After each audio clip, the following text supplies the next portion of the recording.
आज हम बात करेंगे छत्तीसगढ़ निर्देशक अभिषेक सिंह की नई फिल्म श्री रामायण कथा के बारे में। यह फिल्म हिंदी और छत्तीसगढ़ी भाषा में रिलीज होने वाली है और इसका टीजर हाल ही में लॉन्च किया गया है। अभिषेक सिंह ने पहले भी कई छत्तीसगढ़ इंडस्ट्री की फिल्म जैसे दबंग दरोगा तही, मोर आशिकी, चंदा मामा, मैं दिया, तय बाती जैसी कई छत्तीसगढ़ी फिल्मों का निर्देशन किया है।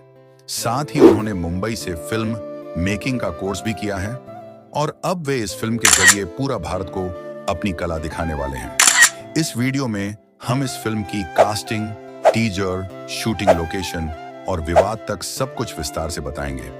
फिल्म के निर्देशक हैं अभिषेक सिंह, जो छत्तीसगढ़ के जाने माने फिल्म मेकर हैं।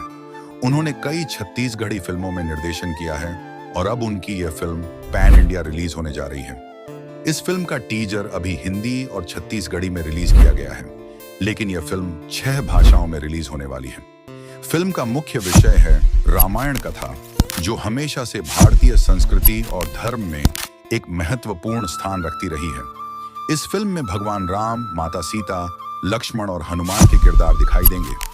टीजर देखने के बाद यह कहा जा सकता है कि फिल्म के विजुअल्स और स्पेशल इफेक्ट्स काफी प्रभावशाली और रियलिस्टिक हैं। दर्शक इसे देखकर पहले ही उत्साहित हैं और सोशल मीडिया पर इस फिल्म की चर्चा जोरों पर है। अब बात करते हैं फिल्म की कास्टिंग की, जो इस समय चर्चा का विषय बनी हुई है। फिल्म में माता सीता का role social media influencer Anjali Arora ने निभाया है, जो कि पहले भी कई विवादों में रही है। इस वजह से सोशल मीडिया पर काफी बहस हो रही है। कुछ लोग इसे पसंद कर रहे हैं तो कुछ लोग सवाल उठा रहे हैं कि माता सीता का रोल ऐसे कलाकार से कैसे करवाया जा सकता है। इस कास्टिंग को लेकर साल भर पहले ही सोशल मीडिया में बड़े फिल्म रिव्यू करने वाले यूट्यूबर इस कास्टिंग को लेकर वीडियो बना चुके हैं। तो गुरु, बाजार में एक नई रामायण मूवी आने वाली है अभिषेक सिंह की श्री रामायण कथा नाम से, जिसमें मां सीता को प्ले करेंगी अंजलि अरोड़ा।